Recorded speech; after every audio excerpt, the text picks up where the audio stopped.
conosco aqui já no nosso palco, o senhor presidente da Associação Comercial de São Paulo, da Federação das Associações Comerciais do Estado de São Paulo, Roberto Matheus Ordini. Conosco, o coordenador do COCID, Conselho Cívico de Civis de Cidadania, o nosso Samir Naklikuri.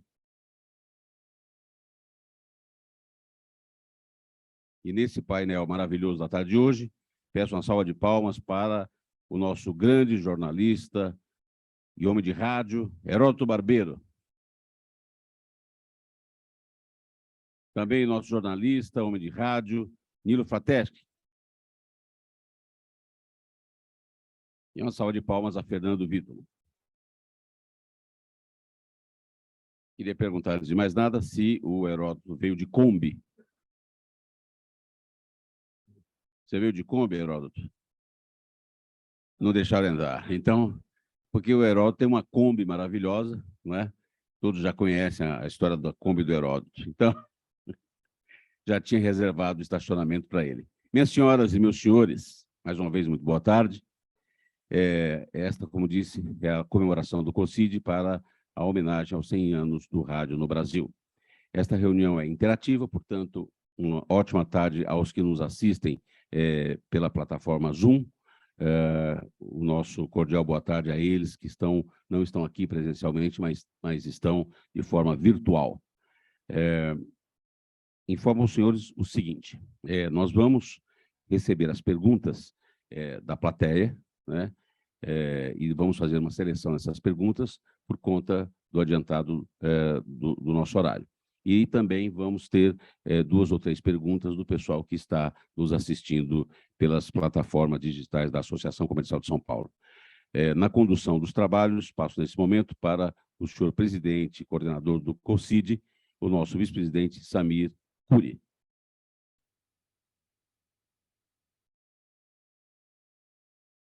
Bom, boa tarde a todas e a todos. Eu peço que, inicialmente, ouçamos e cantemos em pé o hino nacional brasileiro.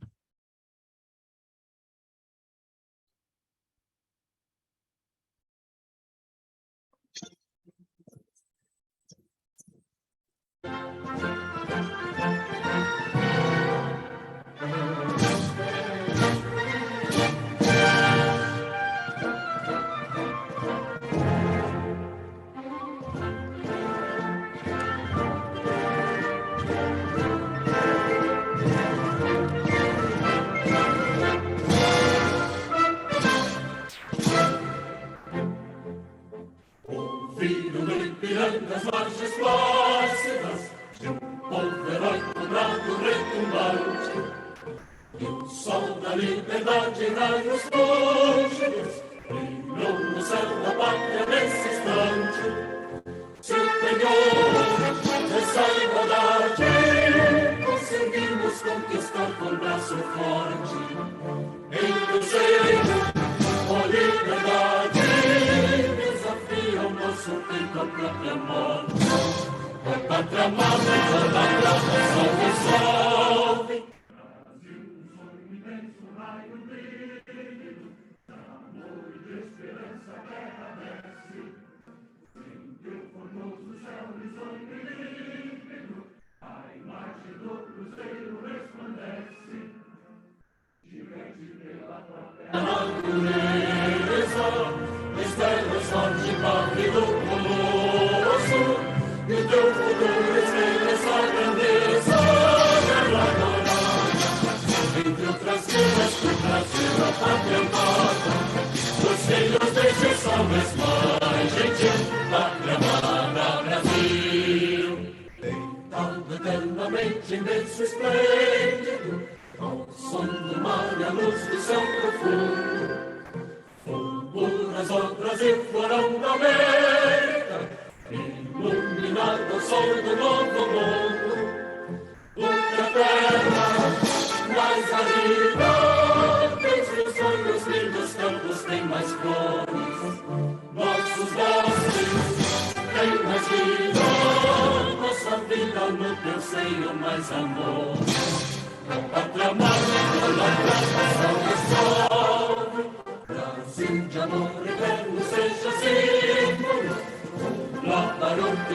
estás estrelado, e dignamente louro desta flor, mas no futuro e glória do passado, consegues a justiça prata forte, verás que o filho de uma forja muda, nem tem ninguém que adora a própria morte, terra morada, entre outras vidas, contra sua pátria amada, os filhos de Jesus são mães, gente, pátria amada, Brasil.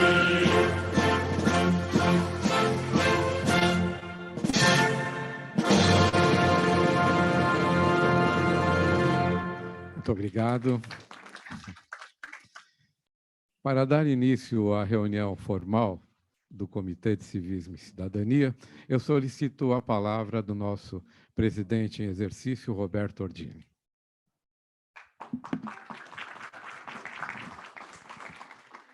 Bem, boa tarde a todos e a todas. É com grande prazer, Samir, que eu faço parte desta abertura deste evento histórico. 100 anos da rádio, dos quais eu não vou dizer quantos, mas uma boa parte eu já participei ouvindo rádio, desde a minha infância. Eu me lembro daquelas, não é do tempo de vocês, nenhum de vocês está aqui, mas o Jerônimo, o herói do sertão. Eu sou desse tempo. Havia aquela novela, vários capítulos, e toda tarde nós íamos escutar, juntávamos os amigos para ouvir a importância do rádio, a formação do rádio na nossa vida, né? E é com muita alegria que eu tenho a oportunidade de participar com tão ilustres personagens aqui, como o nosso Heródoto, que eu ainda estava lembrando quando o Arnédio falou da Kombi, eu lembrei que há uns 20 e poucos anos atrás a gente já falava da sua Kombi, que ela é duradoura, hein? É uma Kombi dura. E eu ouvia as brincadeiras em torno disso e sempre acompanhei o noticiário do Heródoto. Mas quero dizer, Samir, que uma das alegrias desta casa é o Conselho Cívico-Cultural. Tem trazido eventos maravilhosos e é um protagonista da associação comercial. A associação comercial, ela não é só comercial, viu, Heródoto? Nós temos uma finalidade institucional de ajudar, incentivar e, principalmente, gerar o patriotismo. Esta casa defendeu, tivemos até um presidente que foi exilado, né? E outros presos e participando aí de eventos, sempre no sentido da defesa da livre iniciativa e, acima de tudo, da nossa pátria Brasil. Isso até me emociona, porque eu lembro a história do passado, desses vultos que fizeram com que hoje cheguemos a 128 anos. E vamos comemorar no dia 7 de dezembro, e todos vocês estão convidados. E vocês, principalmente, viu, Heródoto? Será um prazer, uma honra para esta casa, porque nós queremos, acima de tudo, manter a liberdade de empreender. Esta casa é e será sempre a voz do empreendedor. E a voz do empreendedor precisa do intermédio da rádio. É para chegar até a comunicação, até os mais rincões. Nós somos hoje 420 associações no estado de São Paulo e 2.500 em todo o território nacional, nas 27 capitais e, muitas vezes, em muitas cidades do interior. E, enfim, nós precisamos estar juntos, defendendo e trazendo notícias boas. O Brasil precisa disso. É o momento de nós sermos otimistas. Nós temos uma terra maravilhosa. Aqui dentro nós temos o Conselho do Agronegócio, e cada dia que eu assisto à reunião, eu saio rejuvenescido e fortalecido para saber o que este país carrega, realmente somos o celeiro do mundo. Neste ano, apesar da seca, apesar dos problemas, bateremos outro recorde e, em breve, talvez até no ano que vem, passemos das 300 milhões de toneladas de grãos.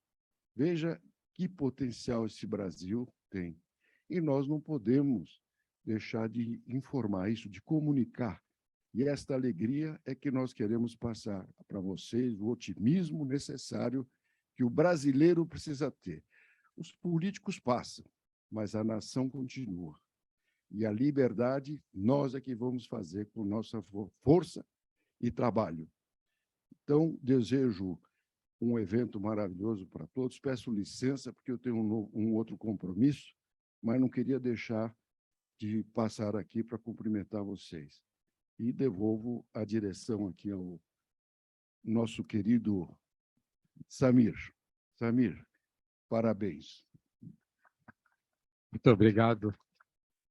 Eu gostaria que você ficasse aqui ao meu lado, porque eu confesso para você, Ordine, e a todos vocês, que eu tenho muito orgulho e honra em ser vice-presidente dessa casa.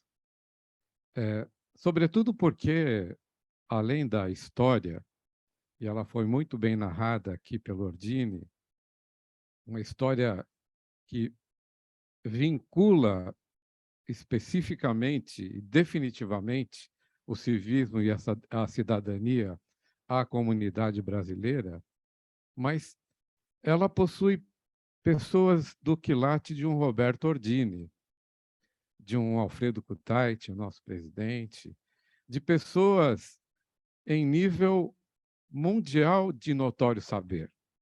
E é por isso que eu me honro muito em estar aqui na direção, Ordine.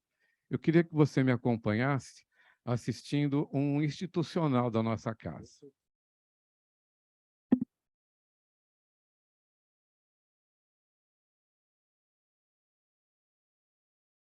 Associação Comercial de São Paulo, uma trajetória de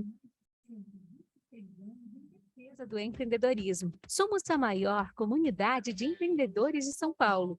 Para garantir representatividade, estamos estruturados em conselhos, comitês e fóruns. Em nossas 15 distritais, oferecemos aos associados serviços essenciais para facilitar o seu dia a dia. Inauguramos o Pátio 76, o espaço das startups. Instituímos a Faculdade do Comércio de São Paulo e lançamos o Profis Online. O acesso a serviços de legalização de empresas, crédito e consultas ao SCPC são alguns dos nossos benefícios. Vitrine Sampa e Portal do MEI estão entre as plataformas digitais. Levamos informações para auxiliar na tomada de decisão. Apoiamos sonhos, projetos. Associação Comercial de São Paulo. Orgulho de pertencer.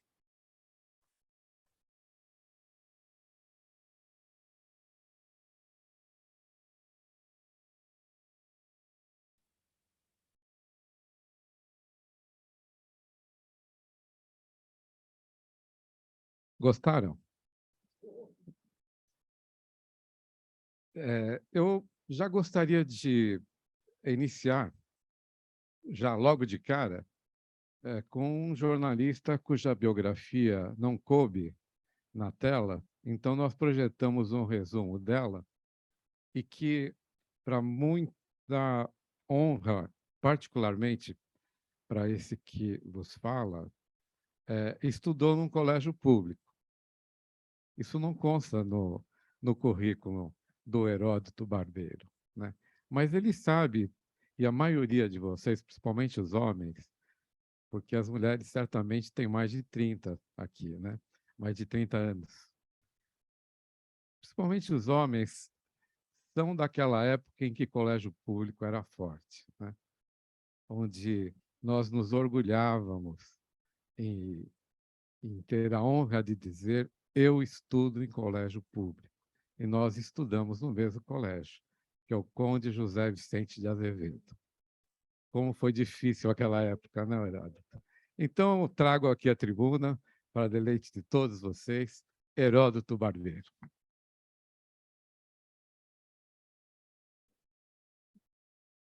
Muito obrigado pela gentileza. Realmente nós estudamos juntos. Para quem não sabe, o colégio fica no bairro do Bosque da Saúde, né? E naquela época a gente ia de bonde. Já ouviu falar em bonde ou não? Bonde é um negócio que anda em cima de um trilho, assim, né? Pois é.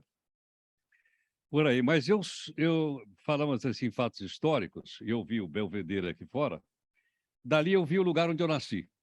Eu sou desse pedaço. Dali eu vi o local onde eu nasci. Eu nasci aqui no Parque Dom Pedro II. Meu pai era comerciante aqui no Parque Dom Pedro II. Eu trabalhava, ajudava meu pai como office boy. E eu vim aqui, no térreo, porque aqui tinha um cartório de protesto. Aqui no térreo. O pessoal deve lembrar, né? Então, para mim, esse pedaço aqui é um pedaço do meu coração. Eu estudei no Conde, estudei aqui no Romão Puigari, descendo aqui a Rangel Pestana. Estudei na Rua da Moca, ali no Colégio da Rua da Moca também. Estudei no Cambuci, depois fui parar no Roldão, depois saiu da Rua Naneri, foi para o outro lado. Eu sou desse pedaço, eu conheço bem um pedaço aqui. Mas alguém falou, bom, a gente está fazendo fatos históricos, nós estamos falando de 1922. Meu companheiro está aqui. Um abraço, companheiro. Que é o seguinte, curiosamente, nós cantamos o hino nacional. 1922, como meu companheiro aqui da Academia de História, sabe? É o ano do centenário da independência do Brasil. Sabem que até 22 não tinha letra o hino nacional? Não tinha letra. Ou seja, essa música que tocava era uma música do Império do Brasil, feita pelo Francisco Manuel da Silva. Quando foi derrubado o Império e proclamada a República, o Deodoro e o pessoal lá, o Benjamin Constant, aquele pessoal, fizeram um concurso para o hino nacional. Nós não podemos pegar o hino do Império, vamos fazer o outro. E fizeram. Chamaram Leopoldo Miguez e mais um outro que não me lembrou agora, e fizeram um hino, né, que tem aquele estribilho que é liberdade, liberdade, abra as asas sobre nós, das lutas, na tempestade, da que ouçamos sua voz. Pois é, esse foi escolhido. Na hora de dizer está escolhido, né, estava o Deodoro, o Floriano, o pessoal todo lá, pediram para tocar o hino do Império. E tocaram o hino do Império, mas a ovação foi de tal ordem, o pessoal acha melhor a gente ficar com o hino do Império. Né? Chamaram os universitários, tudo. Enfim, mas foi escolhido o hino do Império. E o hino do Leopoldo Miguez ficou com o nome de hino da Proclamação da República, como todos vocês aqui conhecem. A gente cantava na escola. E até 22 não tinha letra. Interessante, centenário da independência. Aí, nesse ano, alguém tem que fazer uma letra. Né? E aí, o poeta Osório Duque Estrada, que nós conhecemos também, fez a letra. E ela foi cantada pela primeira vez no ano de 22, centenário da independência, e de um grande acontecimento do Rio de Janeiro, que era uma feira internacional. Já tinha tido em Paris, em vários lugares, tinha feito nos Estados Unidos, o próprio Dom Pedro foi lá, em Filadélfia, e fizeram aqui no Rio de Janeiro. E a grande questão patriótica era a letra do Nacional. Mas a grande novidade seria o seguinte, seria uma irradiação. Ou seja, nós teríamos o presidente da época, Epitácio Pessoa, ia fazer um discurso na rádio. Ninguém sabia de que era rádio, nem que tinha rádio. 1922. Só que é o seguinte, não era um ano tranquilo. 1922 é o ano em que o presidente Arthur Bernardes tinha sido eleito e ia tomar posse no ano seguinte. Ocorreu uma crise gravíssima, porque escreveram uma carta assinada por ele, metendo o pau no Exército, nas Forças Armadas, no Marechal Deodoro, no Hermes da Fonseca, no Capitão Hermes, que era o filho dele, que era o comandante do Forte Copacabana, esculhambaram. E o jornal, não me lembro agora se era o nome do Diário de Notícias ou Diário da Carioca, publicaram na primeira página. Imagina a confusão que deu. Quando o candidato eleito soube, ele foi lá na redação do jornal e falou, gente, essa letra não é minha. Sabe como é que chamava isso naquela época? Fake news. Mas até provar que focinho de porco não é tomate, né? E nem mascote do Palmeiras. Deu uma confusão tão grande e os militares pegaram armas. Veja, no ano que a gente está comemorando a independência do Brasil, eles saíram. Saíram 300 soldados, depois os oficiais disseram, olha, tem o seguinte, quem não quiser ficar não pode ir embora, nós vamos enfrentar as tropas do governo, lá pela Avenida Nossa Senhora de Copacabana, e tinha 3 mil soldados a serviço do governo federal. Teve um tiroteio, tinham 18 só, são os 18 do Forte, dos quais morreram vários, outros foram feridos, aquela coisa toda que a gente aprendeu aí na história do Brasil.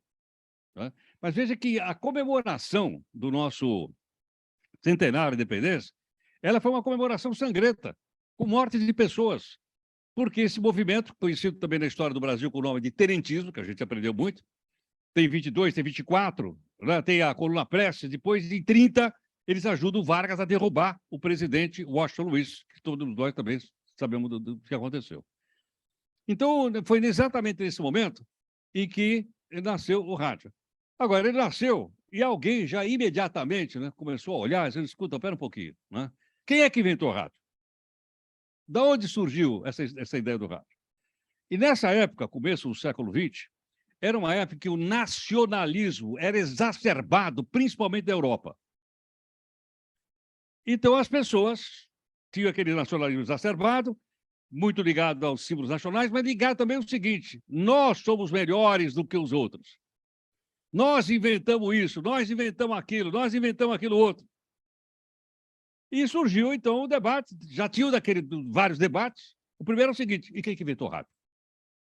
Bom, quem inventou é o seguinte, começo do século XX é um período em que o capitalismo ele passa por uma fase de transformação muito rápida. É a segunda fase da chamada Revolução Industrial. Em que, pela primeira vez, se começa a tomar posse o que a gente chama de capital intelectual.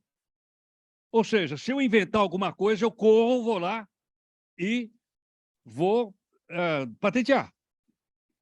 Foi uma corrida enorme de patentes, não só nos Estados Unidos, como também na Europa.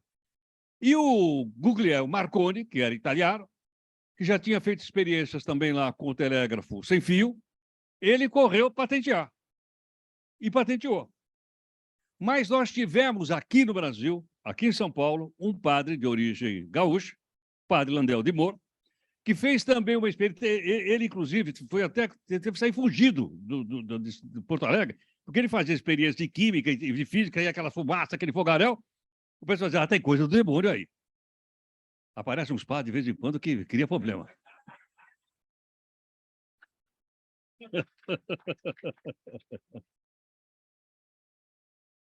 Mas é o quê? História, né? Estou falando de coisa do passado, não estou falando de agora. Enfim, e ele veio para São Paulo e ele fez essa experiência aqui antes do próprio Marconi. E tentou patentear, patenteou aqui, patenteou nos Estados Unidos também. Mas, numa época como essa de formação de grandes empresas, o Marconi conseguiu financiamento na Inglaterra e se criou uma grande empresa inglesa chamada Marconi. Então, ficou aquela história e atribuiu-se ao Marconi a invenção do rádio. Não é? Ou assim, como nós temos aquela outra polêmica também do começo do século XX, um pouquinho depois, que é a história do avião. Não é verdade ou não? O Santos Dumont voou em 1906. Os irmãos Wright voaram em 1903. Aí, mas o Santos Dumont não precisou ninguém empurrar o avião, ele saiu sozinho. Em suma. Aí diz, não, pera, você está enganado. Antes disso, na Alemanha, os irmãos Lilienthal inventaram o primeiro avião porque eles tinham um planador e eles pulavam e planavam. Em outras palavras, como é o nacionalismo exacerbado, e a gente chegar na história do avião, nós teríamos que chegar no Leonardo da Vinci, 500 anos antes. Porque é o Leonardo que criou a primeira hélice, que cria um efeito físico capaz de puxar alguma coisa para frente ou para cima. Então, ficou muito mais nas cores do nacionalismo, o rádio, o avião e outros que vocês conhecem muito bem como eu, que é um período rico da história, sem dúvida alguma. E, logicamente, das patentes, né? Uma luta enorme das patentes, porque o capitalismo torna-se assim, extremamente competitivo no mundo, Estados Unidos aparecendo como potência, a Europa, aquela coisa toda. E o que é interessante é o seguinte, o que é interessante é que o rádio se envolveu nesse período, né, com a sua primeira tecnologia. Logicamente que essa primeira tecnologia do rádio, ela ainda existe hoje. Eu pedi até para a gente fazer uma pequena associaçãozinha aqui que eu vou mostrar aqui para vocês. A gente tem o nosso slidezinho. Podemos colocar o primeiro slidezinho, que é o seguinte, ó. Veja o seguinte. Isso aqui é só para o pessoal da minha idade. apresenta aos mais jovens o DC-3, né? Que é um avião que foi criado em 1933, 34. Meu sonho era voar um desse aqui. Eu tirei brevet no Aeroclube de São Paulo, no Paulistinha, no Aeroclube. E aí meu irmão, que era já instrutor, eu falei, puxa vida, eu queria pilotar o DC. Eu andei aí como copiloto num aviãozinho velho desse. Mas isso aqui é o seguinte, você diz, bom, se você fosse viajar hoje, você viajaria num DC-3? Eu não. Na época tudo bem, mas hoje não. Eu vou daqui para Portugal num DC-3. Pois é, isso equivale mais ou menos na história do rádio à primeira propagação das ondas eletromagnéticas, o AM. O rádio AM. Né? Agora veja o seguinte, isso equivale, portanto, ao rádio AM.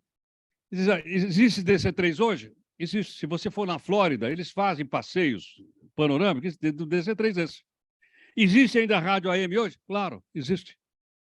Claro, existe ainda. Né? Ainda que os rádios estejam, o receptor esteja modernizado, ainda existe o AM. Bom, o que aconteceu com o nosso querido DC-3? Dakota, né? Daí veio o nome DC-3. Aí, a tecnologia do motor aqui, ó, não estou falando muita bobagem, não. Esse motor é um motor de combustão interna. Né? Pistão. Muito bem. Aí o que acontece? Houve uma mudança de paradigma. Vamos botar o segundo aviãozinho aqui. Esse aqui, ó. Então, olha, usaram um avião russo. Ô, meu, você pôs um avião russo aqui, meu? Só por causa da guerra da Ucrânia? Não, é o seguinte. Aí o que aconteceu? Continua essa hélicezinha aqui, só que isso aqui é o motor turbo hélice. O pessoal mais antigo lembra de ter voado na ponte aérea, lembra ou não? Né? Eram os aviões turbo hélice. Isso aqui é um turbojato, por aí. Muito bem, o que equivale isso na nossa história do rádio? Quando, pela primeira vez, no Sistema Globo de Rádio, do qual o Nilo foi gerente de comercial durante muito tempo, e nosso companheiro coautor do livro, juntamente com o Fernando, se tentou um AM estéreo. Já imaginou o rádio AM estéreo? Nós até tivemos lá na fábrica, Nilo, lembra? Da Motor Rádio, não é isso ou não? Não é para tentar um AM... Agora, é o seguinte, a tecnologia continua avançando. Nossos turbo-hélices, quem voou aqui na... E era bom, não era mal, não, era muito bom. Só que, de repente, tá certo? Veio outra evolução. Vamos trocar, então, nosso slide aqui. E nós tivemos o motor a jato. Tá certo ou não? Ah, isso é uma maravilha. Você pega o jato aqui, vai para Lisboa, pega o jato aqui, vai para Recife. Todo mundo anda de avião a jato. Só quando é muito pequeno, você pega um turbo-hélice aí da Azul. Mas o resto é tudo jato. Então, isso é o seguinte, quebrou o paradigma de novo. A aviação mudou. Mas continua avião, continua voando. Muito bem. O que equivale isso no rádio? Equivale ao FM. Né? Que é um avanço tecnológico. E que as emissoras, gradativamente, foram descobrindo que era possível, né, fazer uma série de programações, como eu e o meu companheiro trabalhamos muito, em FM. Ou seja, foi um passo muito grande, realmente extraordinário. Mas o problema é o seguinte, não parou aí. O voo e a aviação não parou aí. Vamos colocar outra aí. O que aconteceu? Aí o que acontece? Começou a chegar os jatos ainda cada vez mais modernos, né? Cada vez mais confortáveis. Isso equivalia no rádio já ao chegar ao FM digital. Rádio digital, nós inclusive vimos várias vezes funcionando o rádio digital. Rádio via satélite, enfim, essa coisa toda equivalia a uma outra mudança de paradigma, mas o avião continua voando, o rádio continua falando. E aonde que nós queremos chegar com isso? Vamos mostrar aqui. Mais uma quebra de paradigma. Isso aqui é do seu Elon Musk, que acabou de dar um pitaco agora na guerra da Ucrânia, e o Zelensky quase matou ele. Enfim, isso aqui passamos, quebramos... Olá, boa tarde. Olá, como vai? Olá, Roda Viva, obrigado. Então, é o seguinte, mudamos novamente, quebramos o paradigma novamente. Isso aqui é uma quebra de paradigma extraordinária, mas isso é um avião? É um avião. Recentemente, o comandante Kirk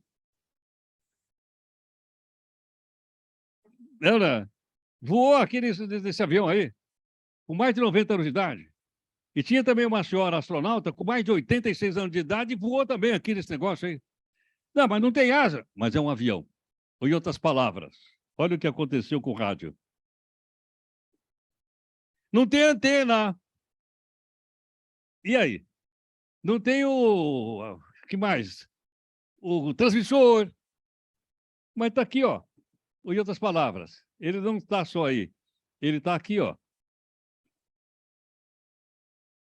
Não é isso?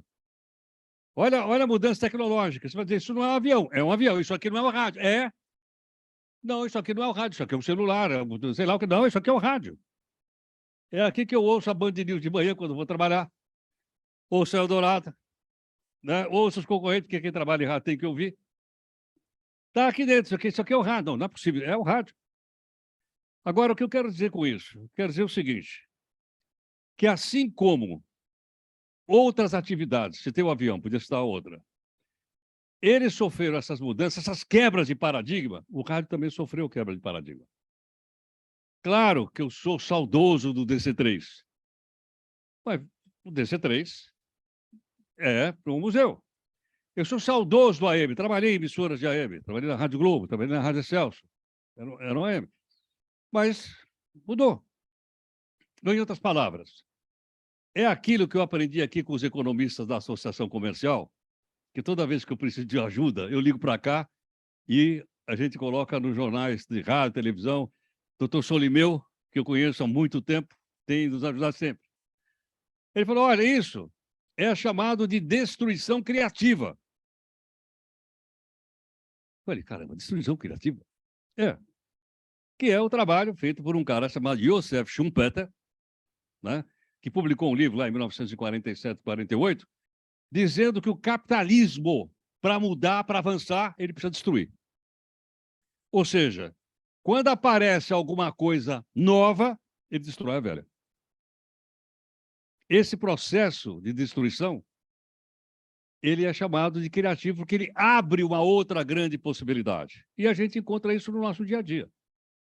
Eu me lembro, por exemplo, falando aqui disso aqui, dessa área, quando as portas dos elevadores aqui eram chamadas de pantográficas. Olha como eu sou velho. Pantográfica. E tinha um senhor ou uma senhora lá que a gente chamava de ascensorista. E ela pegava aquele galinha para lá e para cá. Agora eu pergunto, chega na casa da gente, a maior parte das pessoas mora em prédio. Não tem ascensorista. Inventaram tal negócio, aperta o botãozinho, o desgramado sobe, desce, etc. Ou seja, acabou com a existência do ascensorista, pelo menos numa boa parte dos prédios. Alguns ainda existem, mas é pouco. Mesmo nos prédios comerciais, os elevadores estão cada vez mais inteligentes. Então, o que significa isso? Significa o seguinte, significa que, na medida que eu vou criando novas possibilidades, né, as coisas antigas vão ficando para trás. E quando nós entramos, então, nesse mundo da internet, isso aqui a gente ainda não sabe onde vai parar. Por esse motivo é que quando o Nilo e o Fernando e eu fizemos esse pequeno livro comemorativo de 100 anos de rádio, o primeiro capítulo do livro não é a história que eu falei para vocês da comemoração sangrenta. Esse é o último capítulo. O primeiro é o rádio no metaverso. Ai, ai, ai, ai, ai, ai, ai. Que diabo é esse negócio de rádio no metaverso? De realidade paralela no rádio? Ih. Quer dizer que eu vou poder botar um óculos e entrar no estúdio de rádio? Vai. Eu vou poder botar um óculos e fazer um programa junto com um apresentador do rádio? Vai. Já faz isso. Ou seja, mesmo tendo mudado a tecnologia, continua sendo rádio. Não, mas botar imagem. Mas é rádio. Mas é multiplataforma. Mas é rádio. Por que razão? Porque o rádio, ele privilegia um dos nossos sentidos, que é a audição. É a audição. Enquanto for privilégio, pode ter imagem, mas se a informação mais importante eu posso ouvir, ou se eu posso dispor de apenas um único sentido da audição e fazer outras coisas, é rádio. Eu posso correr lá no Pacaembu de manhã, correr lá no Pacaembu ouvindo rádio. Tá? O pessoal dirige, ouvindo rádio. Às vezes o cara não ouve rádio, mas ele bate no poste. E muitos carros têm, inclusive, as rádios com imagem. Está lá no painel. Só que eu não posso olhar aquilo. Ou eu posso trabalhar como alfaiate, ouvindo rádio. Ou eu posso fazer outras coisas, tantas outras, ouvindo rádio. Então, o que mostra é o seguinte: há quebra de paradigmas, há mudanças, mas assim como o avião não desapareceu, o rádio também não. Só que é um rádio que cavalga outra tecnologia que o Fernando vai contar para vocês agora. Ou, em outras palavras, usando um fato recente: the radio is dead. God save the new radio.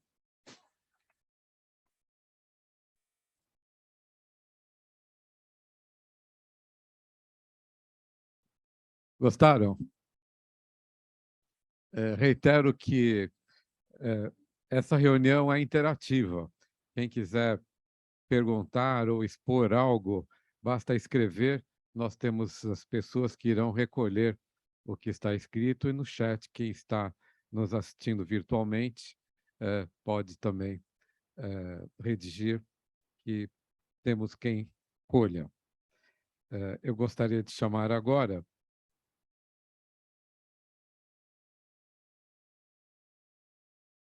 na sequência, foi dito até, o Nilo Frateschi Júnior. Por favor, sob uma calorosa salva de palmas.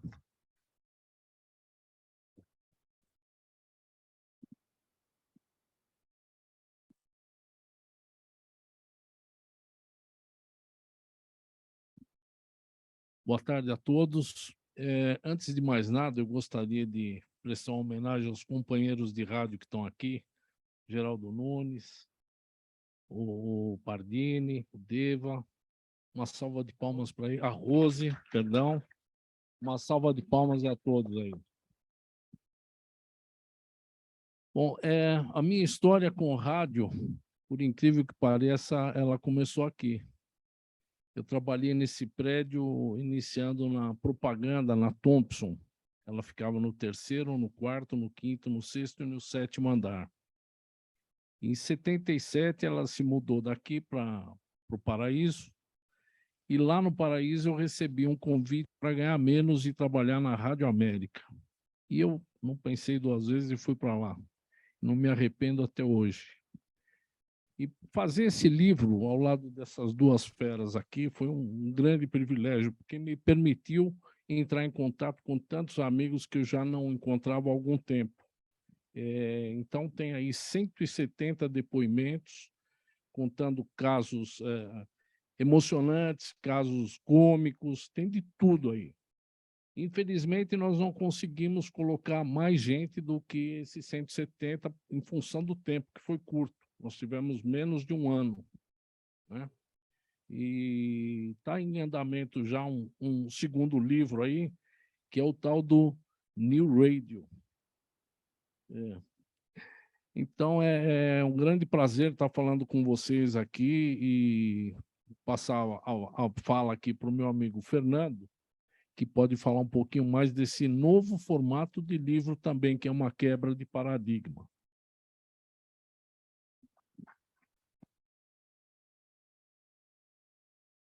Olha, a gente tem feito algumas palestras aí nas universidades, né? E é interessante porque, às vezes, antes da palestra, faz uma mesa redonda, né? E aí os outros profissionais, não, porque eu trabalhei na rádio tal, trabalhei não sei aonde. Aí o Nilo fica quietinho, assim, um monte de gente lá falando, não, porque eu trabalhei não sei aonde, e o Nilo fica quieto. Aí depois o pessoal leu o currículo do Nilo. O Nilo trabalhou em 732 rádios, conhece todo mundo, conhece todos os profissionais. Aí o pessoal fica meio assim, né? Aí o pessoal vira para mim, e você, Fernando, você trabalhou em qual rádio? Nenhuma. Aí, mas você ouvia muito rádio, então, quando você era pequeno? Não. Não trabalhei em rádio, não ouvia rádio e escrevi um livro de rádio. Mas estudei rádio e TV. Obviamente, a matéria que eu mais gostava na faculdade era a matéria de rádio. Não tive oportunidade de trabalhar em rádio. Mas hoje eu tenho um programa de rádio, porque é um podcast. E o podcast ele é um programa de rádio. Muita gente entende que não. até pela popularização disso, né? A moçada ouvindo muito rádio, mas ele é um programa de rádio. E já é uma coisa já até antiga, porque o podcast já existe desde 2004. Ouço muito rádio no YouTube, inclusive, né? Então, enquanto estou trabalhando, hoje sim eu escuto bastante rádio. Ponho lá na Nova Brasil FM, das 8 às 9 da manhã, e acompanho o Heródoto Barbeiro nas principais notícias ali no horário da manhã. E quando o Heródoto me falou ele falou assim, tem um amigo meu que é publicitário, é o Nilo, e ele está com a ideia de fazer um livro comemorativo de 100 anos de rádio, a gente quer pôr uns depoimentos e tudo mais. Eu falei assim, e se a gente, em vez de escrever os depoimentos, né, colocar um vídeo dos depoimentos, dos depoentes? Mas como é que a gente vai colocar vídeo no livro, né? Papel, não dá, né? Então, assim, a gente coloca um QR Code embaixo de cada nome, de cada depoente, e isso vai direcionar para um vídeo.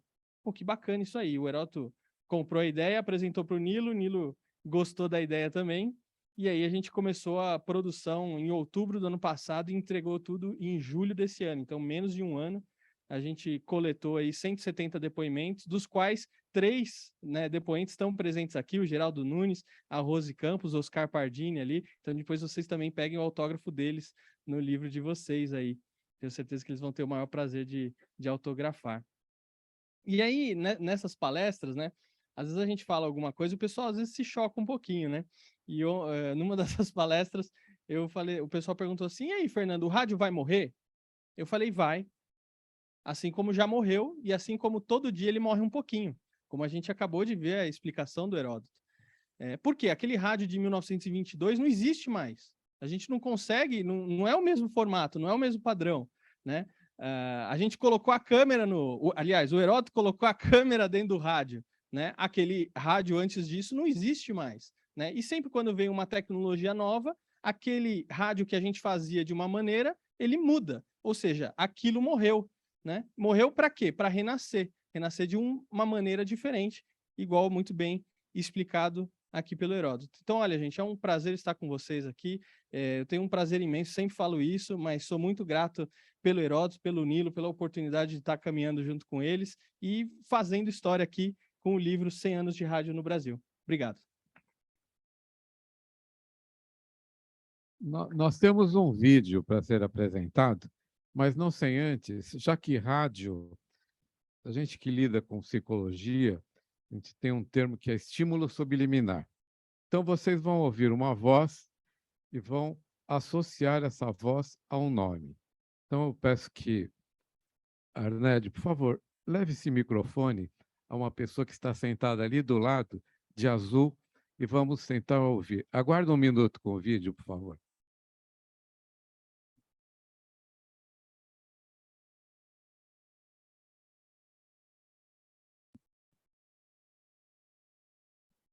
Já?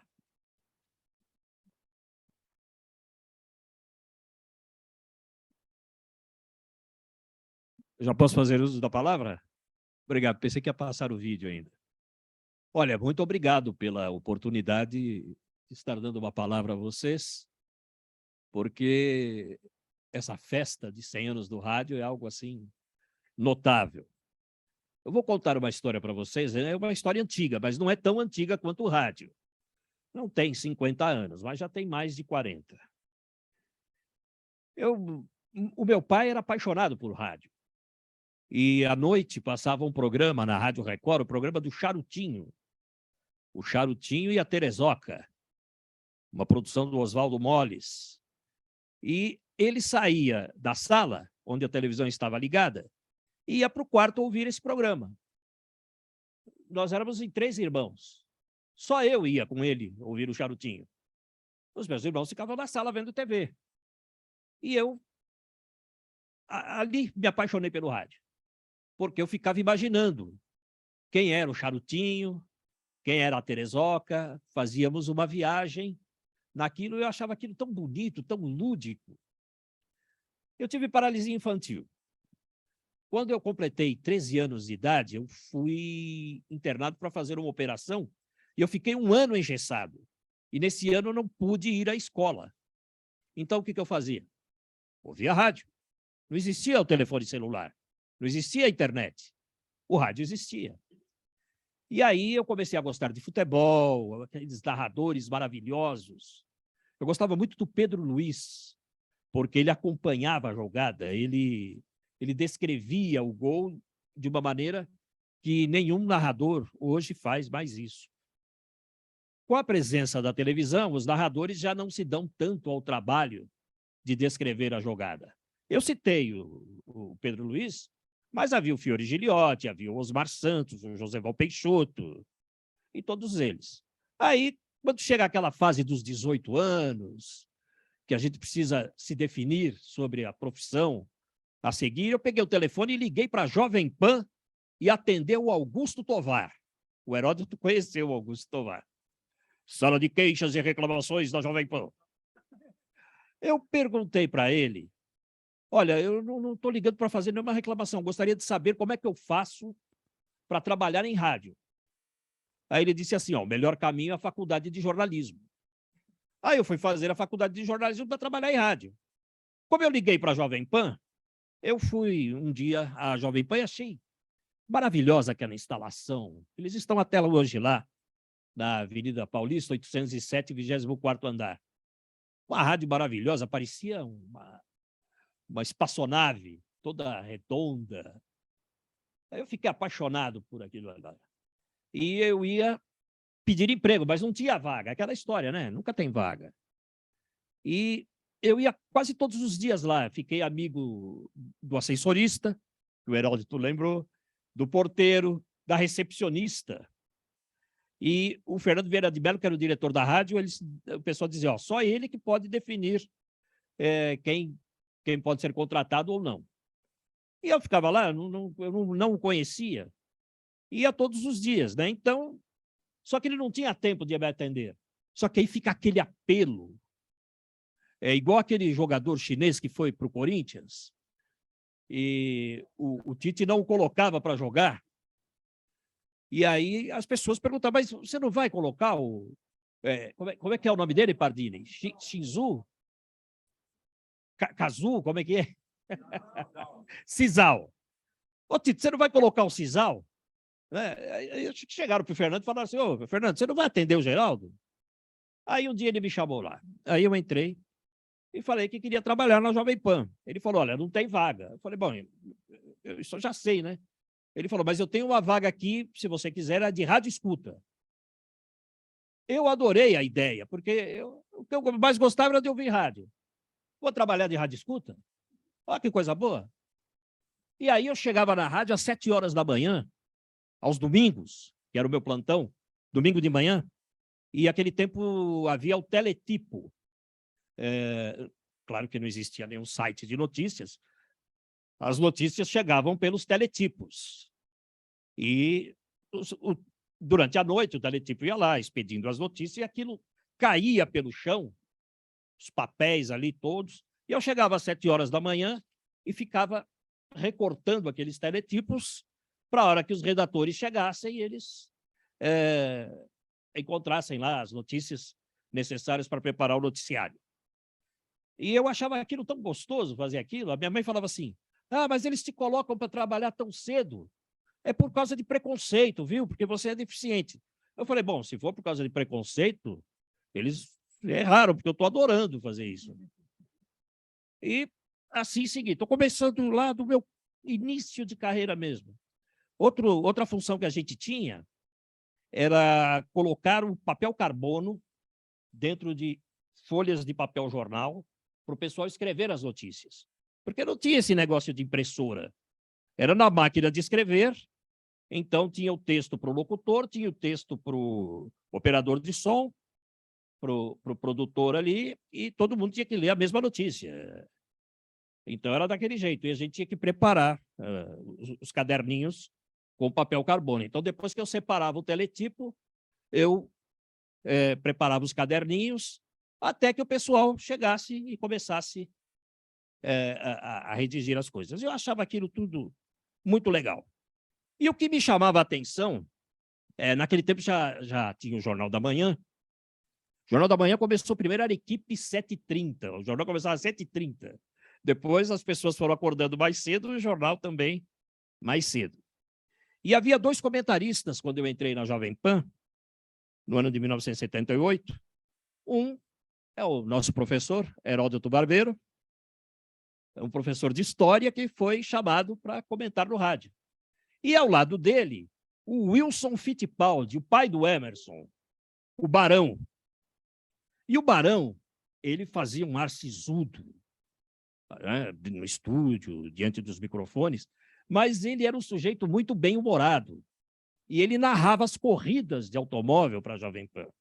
Então, ele ficava no Brasil, comentando o Jornal da Manhã, mas, quando tinha corrida, ele viajava para a Europa e transmitia as corridas para a rádio. Pai do Emerson Fittipaldi, campeão do mundo.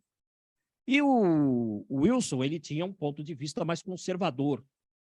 E o Heródoto tinha um ponto de vista mais liberal. E aí, o Heródoto fazia um comentário e o Wilson se levantava. Ora essa, Heródoto! E questionava o Heródoto. E ali eles discutiam, não sei o quê. Aí eles acabavam interrompendo a discussão para entrar no intervalo. Aí eu pensava assim, mas será que eles estão brigando?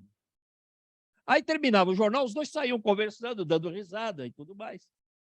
E o Wilson, como era bonachão, ele viajava para a Europa e quando ele voltava, ele trazia presentes para os jovens repórteres, né? Inclusive aquelas revistas Playboy, que eram proibidas no Brasil, ele comprava na Europa e distribuía para a molecada ali. E a gente adorava aquilo. Agora, isso aí é só um pouquinho do meu início de carreira, já que estamos falando dos 100 anos do rádio.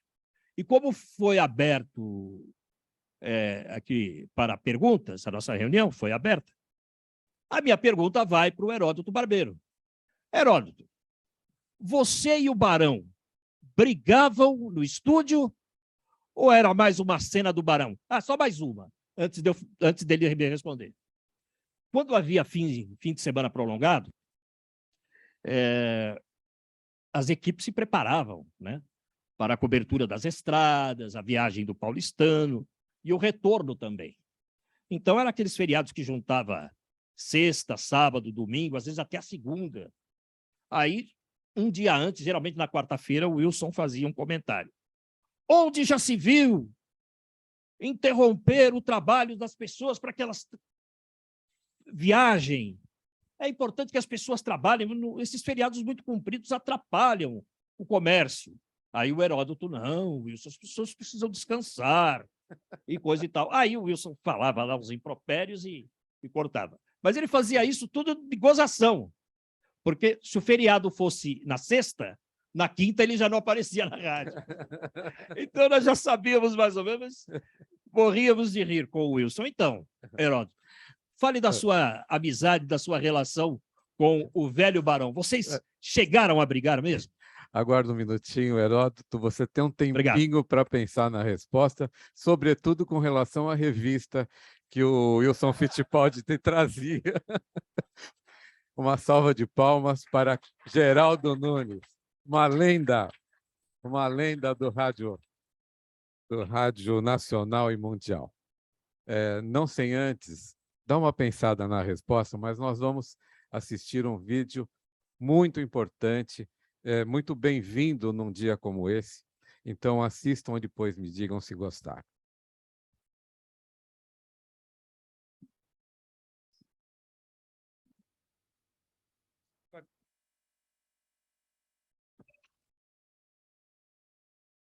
Então, sou um apaixonado por rádio, por esse veículo centenário, né? E talvez um dos veículos mais ágeis e completos que a gente conhece como meio de comunicação. Não à toa, hoje ele continua muito forte e através de podcasts, novos formatos, formas de programa. Hoje o rádio com imagem também é uma nova tecnologia, então ele continua muito forte. Mas o rádio me ensinou a ser jornalista. Basicamente, me ensinou a ser quem eu sou hoje, me ensinou as técnicas de produção que eu tenho hoje, me ensinou esse alerta, né, que a gente tem, que o jornalista tem, né, de ficar alerta aos fatos, de saber o que é notícia, o que não é, de que forma contar uma história. O rádio é exatamente isso, é um meio de comunicação que você acaba interagindo com as pessoas e atuando para ajudá-las de alguma forma. Eu trabalhava, eu tocava música, eu lembro que eu saía do ar às 5 da manhã, mas só tinha ônibus às 6. Às 5 da manhã entrava um carteiro lá em Americana que fazia um programa sertanejo. E ele me adorava. E eu participava do programa dele, porque ele acordava, ele falava assim, bom dia, não sei o quê, tá tipo Zé Bete. E eu ficava imitando galinha. Vaca. Ele aí, acorda aqui na fazenda.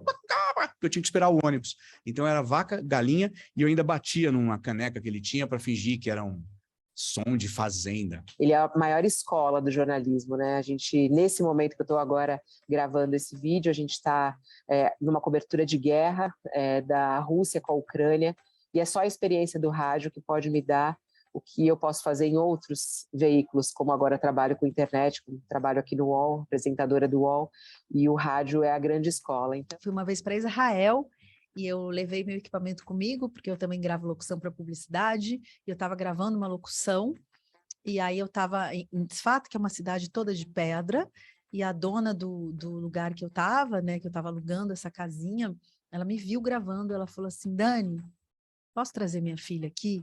Ela tinha uma filha de 5, 6 anos. Falei, pode, claro, mas por quê? Ah, porque eu quero que ela saiba que essa é uma profissão também. E aquilo me marcou muito, assim, eu fiquei muito, muito feliz. A menina veio, sentou no meu colo, gravou comigo uma mensagem para a avó, e eu tenho certeza que ela nunca esqueceu disso.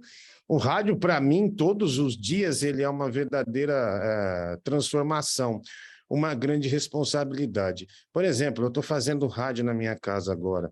Há 2 anos, né, da data do lançamento desse livro, 2 anos eu estou fora do FM.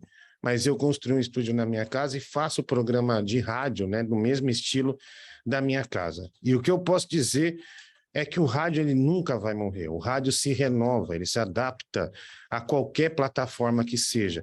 E a vantagem do radialista é que ele se adapta com uma dinâmica 10.000 vezes melhor, mais rápida. Tá no ar? Tá. Então, viva a atmosfera. Que é sobre o começo da rádio. A rádio agora, a rádio brasileira está completando 100 anos, gente. Vocês acreditam? Vocês sabiam? Ah, eles sabiam porque é o nome do programa, né? 100 anos de rádio. Ô, Nilo, vamos contar algumas histórias aqui. Logicamente, tenho certeza que todas as pessoas que participaram do livro conosco, elas têm, não uma, elas têm muitas histórias. Né? Mas a gente resolveu aqui lembrar de algumas. Aquelas que falam mal de você, eu não vou contar aqui agora. Eu também, prometo não contar as suas também. E aí o professor Heródoto, eu não sabia dessa história provavelmente, mas falou que estava com a Mirklink, e eu todo emocionado fui conversar com a Mirklink.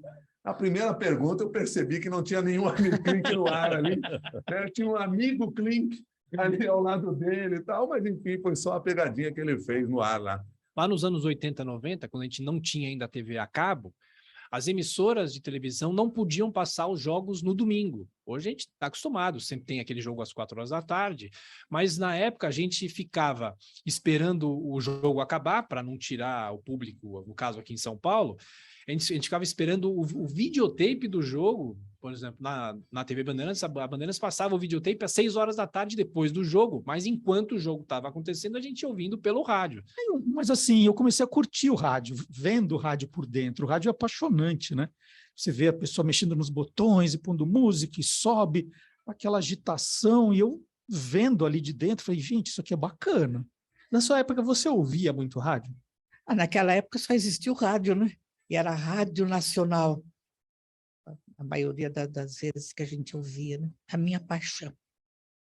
Pena que hoje em dia não se grava mais novela. O rádio sempre foi a minha paixão. Inscrição. E olha, lembrando também do livro comemorativo 100 anos de rádio no Brasil. Gente, tem mais de 160 depoimentos.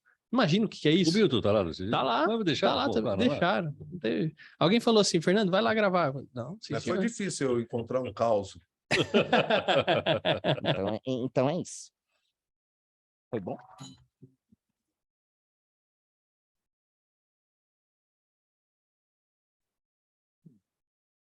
Olha aqui, pessoal. Eu fiz rádio também americana, viu? Eu fiz rádio americana quando eu tinha 20 anos. E antes de estar aqui em São Paulo, faz tempo. E fiz TV aqui na Associação Comercial. Um determinado momento a gente teve que fazer a grade da TV comunitária, lembra? E aí a Fiesp tinha um pedaço da grade, a FEComércio, a Associação Comercial. Então, eu não posso dizer que sou amigo de rádio de vocês, mas também fiz um pouco de rádio. Vamos lá. Seguinte. Antes das perguntas, tem uma resposta que Tem uma o resposta do está Heródoto. devendo aqui. Exatamente, Heródoto. Então, fica à A sua vontade. resposta sobre...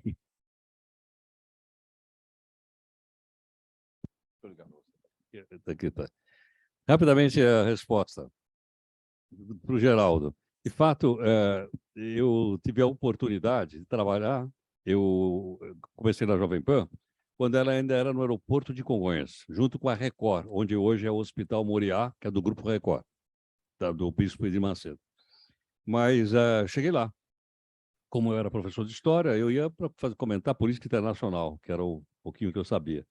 Eu entrei no estúdio de rádio, eu nunca tinha entrado na minha vida. Eu vejo na bancada, tinha Wilson Fittipaldi, que ele citou, um cara que eu tinha acompanhado a Copa do Mundo com ele, Joseval Peixoto, e tinha o Antônio Del Fiol, que era a voz do Mapping,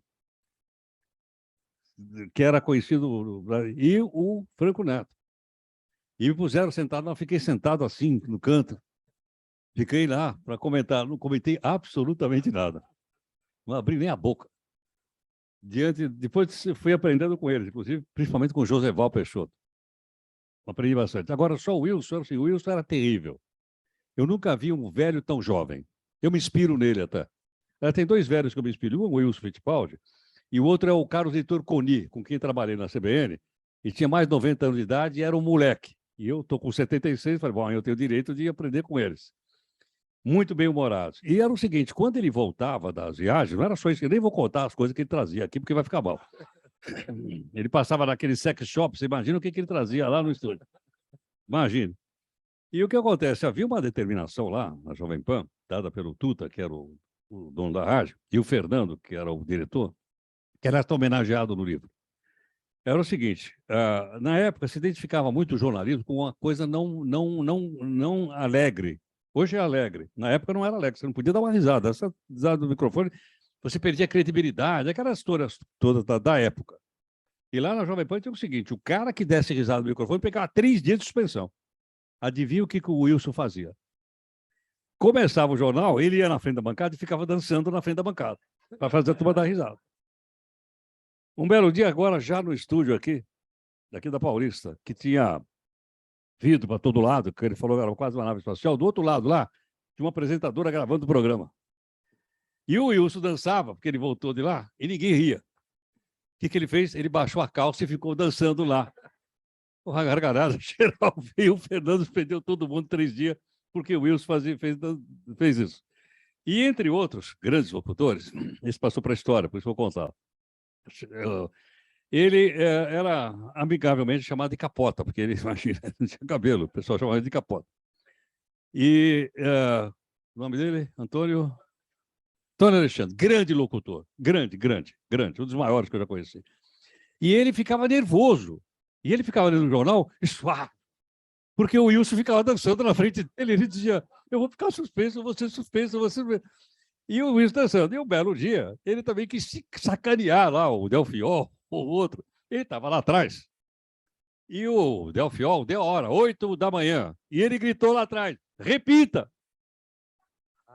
O diretor de jornalismo, o Fernando Vieira de Velho, estou ainda lá no aeroporto, entrou lá no estúdio e falou, ih, como é que você falou? Repita, repita, repita, repita. Até hoje. Até hoje. É a marca da Jovem Pan até hoje. Olha, essa é a versão que eu conheci lá. Que delícia de conversa, né, Samir? Coisa boa. Muito bom. A gente ficou de fazer algumas perguntas do pessoal aqui da plateia e também algumas perguntas do pessoal que está nos assistindo de forma virtual. A primeira aqui da plateia é o seguinte, vai para o Nilo. Enfim, o rádio não morreu. A que se deve tamanha força do rádio? Aldo Júnior que perguntou isso. Para o Nilo. Como disse bem aqui o Fernando, o rádio morre todo dia que aparece uma nova tecnologia. e ele renasce, ele se moderniza. E o Heródoto costuma dizer uma frase que é muito significativa: o rádio vai morrer o dia que o ser humano perder a audição. Até lá, vai continuar. Ele fala com propriedade do programa da Ana Maria Braga. A dona de casa está lá na cozinha e está ouvindo o que a Ana Maria Braga está fazendo na televisão. Isso também é rádio. Então, o rádio não vai morrer, ele vai se adaptando às novas tecnologias e vai continuar existindo. Essa conversa de que o rádio vai morrer me lembra também, eu trabalhava na área comercial, e quando surgiu o fax, as pessoas diziam assim: acabou a profissão de contato, que os pedidos chegam tudo pelo fax. Só que o olho no olho, a venda, ela continua da mesma forma. Você tem credibilidade com isso. O rádio não vai acabar nunca. Muito obrigado. Agora, para o Fernando, é mais um comentário, mas eu queria ouvir a opinião dele sobre a questão do rádio amador. O Chico Luz aqui diz o seguinte: o rádio amador, com o advento da internet, acabou o rádio amador, não é isso? O Chico Luz que disse isso. Você acha que, com o advento das internets, internet das coisas, internet 5G e tudo mais, enfim, com o que vem por aí, você acha que o radioamadorismo acabou, não existe mais, ou ainda tem espaço para o radioamador?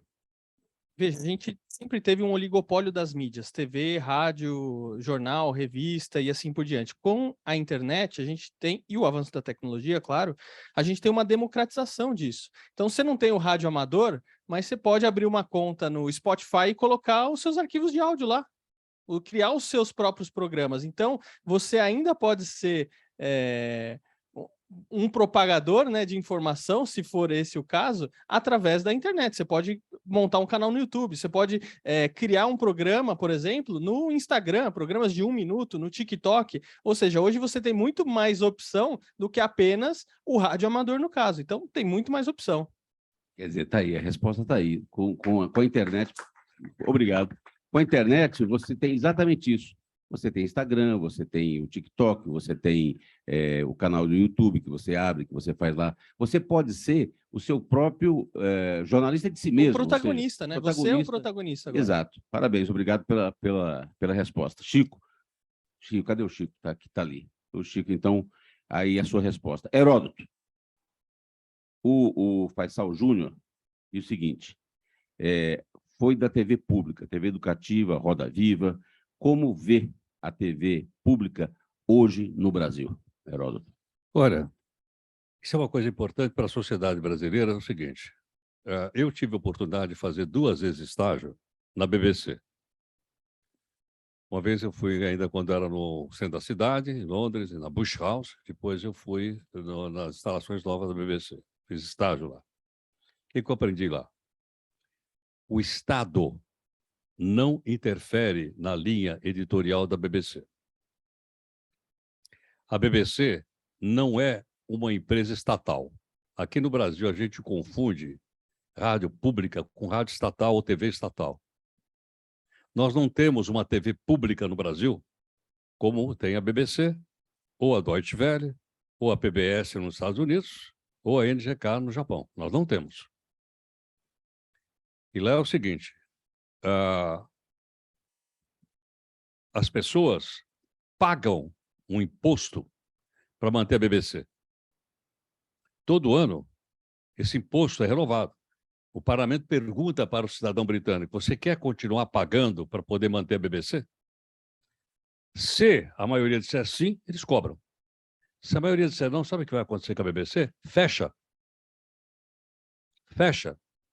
Sabe desde quando isso foi criado? Em 1923. E ela está funcionando até hoje. O que é que a BBC vende? Independência e vende credibilidade. Certa vez, um repórter da BBC fez uma reportagem esculhambando e mostrando por A mais B que o primeiro-ministro Tony Blair estava envolvido em corrupção. E a BBC pôs no ar. Primeiro-ministro.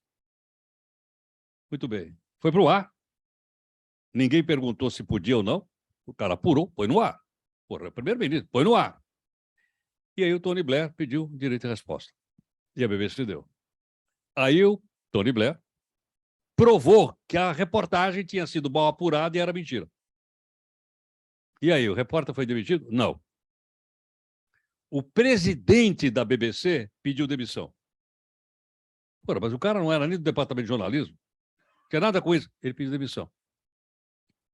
Porque ele achou que a responsabilidade era dele. Muito bem. Aí precisava de um novo presidente da BBC. Quem vai indicar? Porque lá tem aquele quem indicou. Não sei se vocês já ouviram falar disso. Quem indicou, quem é amigo de quem, de que partido. Aí o que eles fizeram? Eu vi isso.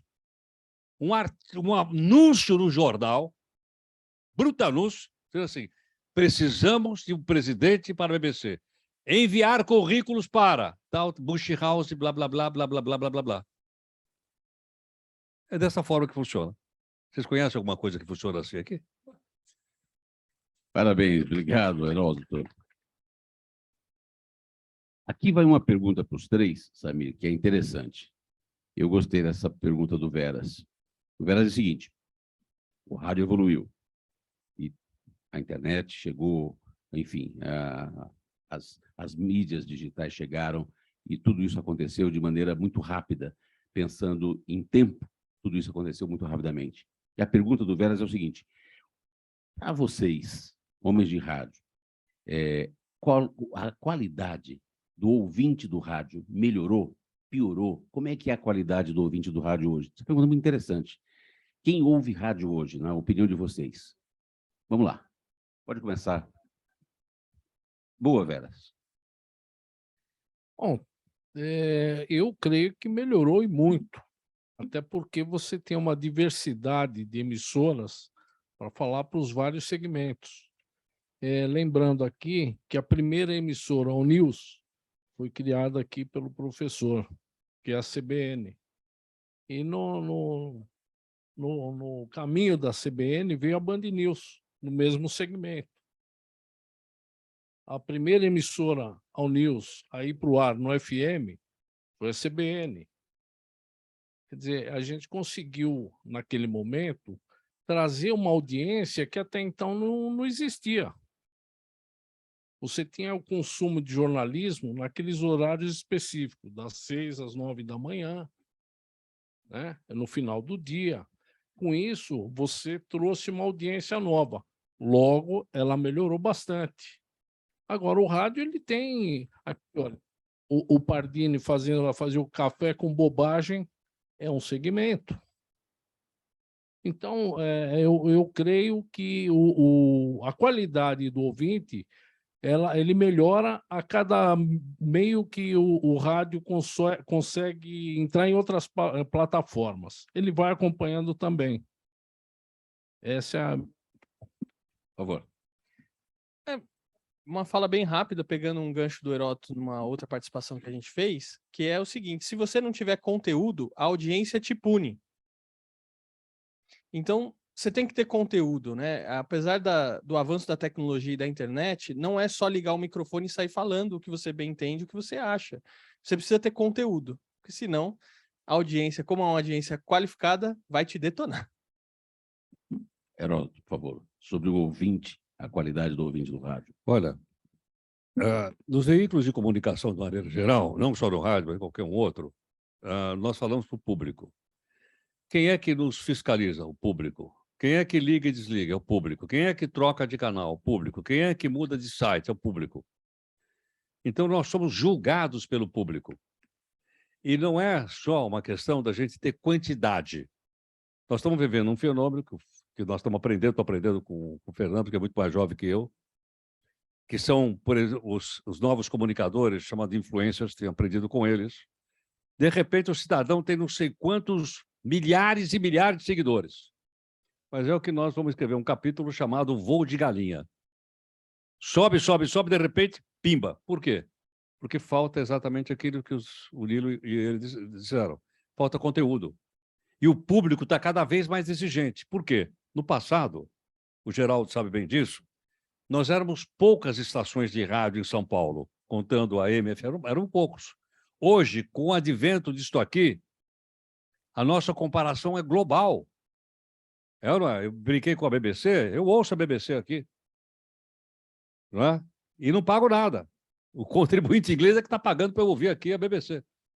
Então, eu posso comparar não só as programações de São Paulo, como do Brasil inteiro, como do mundo inteiro, e julgar, não é? De acordo com a minha preferência, o que é bom e o que é ruim. E se eu saio, eu puno a emissora, eu puno o comunicador, eu puno aquele segmento.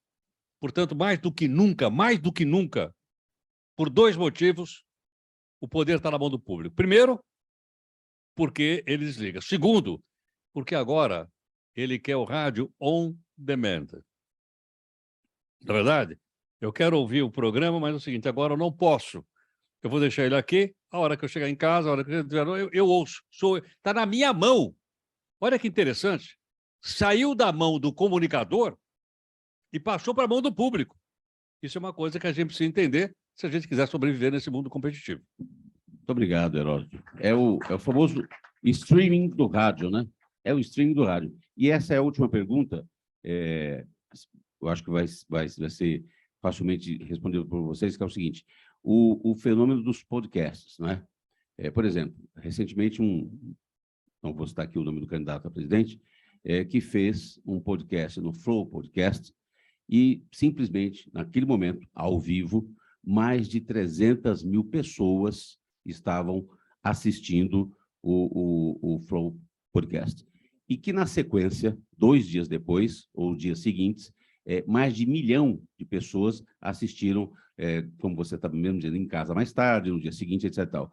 Esse fenômeno do podcast, dá para vocês três responderem rapidamente o que acontece?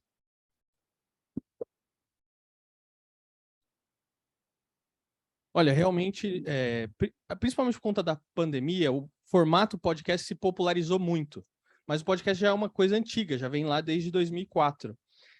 Só que ele se popularizou, talvez dando uma referência errada para o pessoal. Por quê? Porque todo mundo acha que podcast é o quê? Bate-papo. E podcast existem outros tipos de formatos, né?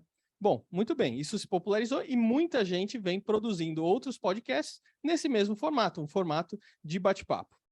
Com relação à audiência, é que audiência não é sinônimo de credibilidade. E o grande desafio que a gente tem com relação ao avanço da tecnologia e da internet é que muita gente acha, como eu já comentei aqui, que é só ligar o microfone e sair falando aquilo que você bem entende. E o podcast, você precisa de um preparo, assim como um programa de rádio, porque ele é um programa de rádio. Então, por exemplo, eu sou radialista, sou formado em rádio e TV. Eu tenho o meu podcast. Isso não me torna apto a entrevistar um presidente ou um candidato. Por quê? Eu vou falar bobagem se eu for entrevistar alguém nessa linha, porque não é a minha área de atuação. Então, eu vou falar bobagem. Então, o que eu prefiro? Não fazer ou não atuar nessa linha. Então, o podcast, eu acho que, assim, até esse momento, todo mundo se lambuzou na internet. E agora, o público e a audiência vai começar a filtrar, com base no conteúdo. Então, opa, peraí, tem isso, tem aquilo outro. Agora, uma provocação que eu faço é o seguinte, a gente esteve dando uma palestra lá no Mackenzie e conosco estava a Juliana Paiva. E ela falou que, muito em breve, as rádios vão começar a abrir mão das antenas. Isso significa abrir mão da concessão. Se você não tem concessão, automaticamente eu não sou obrigado a transmitir horário político, como os podcasts hoje não são. E aí, como que vai ficar essa história aí? Então, para a gente pensar. Obrigado. Conversa com o departamento comercial. Por favor. Não, pode ser o podcast, o Fernando abordou muito bem, é isso aí. E o podcast nada mais é do que um produto de rádio. É um subproduto de rádio. Agora, vai sobreviver o que tiver relevância, conteúdo, assim como as outras mídias, né? Não tem muita novidade. O futuro é isso aí, é esse caminho que a gente está trilhando hoje. Heródoto, por favor. Bom, então, você citou o caso da entrevista que que o Bolsonaro deu. No Flow Podcast. Imagina o seguinte, você ouviria um programa de rádio de 4 horas? Agora, ouviu o podcast de 4 horas? Ele deu uma entrevista de 4 horas. As pessoas podem ter ouvido um pedaço. Muitos viram, muitos gravaram. Ou seja, aquilo era um programa de rádio. Não tinha imagem ali. Não adianta eu ficar olhando ali a cara do Bolsonaro de um lado e o entrevistador do outro. Não acrescenta nada. O que acrescentava ali eram as perguntas e as respostas. Era rádio. Era absolutamente rádio. E veja que interessante, com 4 horas de duração. Os antigos programas de rádio de manhã, por exemplo, lembra o Show da Manhã, da Jovem Pan, trabalhava lá, começava às 9 e terminava meio-dia. Mas tinha uma porção de coisas no meio, uma porção de... Tinha música, tinha... Não é? O mesmo programa esportivo, eu estava conversando com alguém da Rádio Gazeta, no meio-dia tinha um programa de esporte na Rádio Gazeta, acho que tinha 2 horas de esporte, mas era muita gente falando, tinha muitas novidades, etc, etc. Agora ali não. Se não tivesse interesse a favor e contra o entrevistado, ninguém ficaria, nem ia dar bola para que você está louco, mas você acha que eu ouvi 4 horas de rádio, você está doido? E, no entanto, a gente registrou quantos milhares de pessoas acompanhando. Eu suponho que se fosse o outro adversário, fosse o Lula, é provável que tivesse também. É provável que tivesse também. Agora, tem que ter relevância e tem que ter apelo. As pessoas queriam saber o que o cidadão está falando. Por isso, foi feito num podcast, que é rádio. E por que rádio? Porque para obter todas aquelas informações que foram dadas, não necessito toda a minha visão, só da minha audição. Bem, muito obrigado. Salva de palmas para as respostas todas aqui. Bom, Samir, por favor. Com isso, encerramos a reunião do... Para encerrar, eu não podia falar disso porque eu sou daqui dessa região central. Quando eu fui ali fora, eu olhei ali o lugar onde eu nasci. Eu sou daqui da Baixada do Glicério. Daqui eu vi o local onde eu nasci. Fiquei muito emocionado. E quando eu olhei da 25 de março para a direita, da Praça Fernando para lá, eu contei coisas que eles me chamaram de mentiroso, os dois aqui. Falei, olha, daqui para lá era só loja de galinha. Como de galinha? É. Era um galinheiro. A 25 de março era um galinheiro. Inacreditável. Eu sempre que eu passava lá, eu era office boy, passava lá. Era um galinheiro enorme. Então, eu queria dizer que eu me senti muito emocionado por ter visto aquele símbolo local onde eu nasci. Muito obrigado. Quem não conhece a parte externa aqui, o nosso balcão, recém-inaugurado, aliás, o auditório também recém-inaugurado, estão convidados a conhecer. É algo incrível, maravilhoso, aqui no centro da cidade de São Paulo, o pulmão, o centro pulsante da cidade de São Paulo. E, com isso, nós encerramos a reunião de outubro do Comitê de Civismo e Cidadania. Primeira pergunta, gostaram?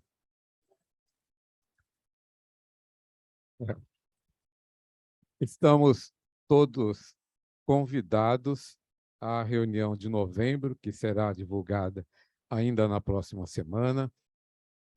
Eu quero reiterar o que eu já falei informalmente para todos. Todos os presentes receberão, como cortesia da Associação Comercial de São Paulo, um exemplar autografado dos 100 anos, do livro 100 anos do rádio no Brasil. Então, os 3 estão convocados para ficar até o último, até a última pessoa aqui. A caneta é por nossa conta. Então, fiquem à vontade, aproveitem. Nós teremos um coquetel aqui também na sala anexa. E eu gostaria de algo diferente. Os 3 palestrantes, brilhantes palestrantes, homenageados na tarde e noite de hoje, que permaneçam sentados, e todos nós da plateia, de pé, façamos uma calorosa salva de palmas aos 3. Está encerrada mais essa reunião. Muito obrigado pela presença. Muito boa noite, obrigado a todos.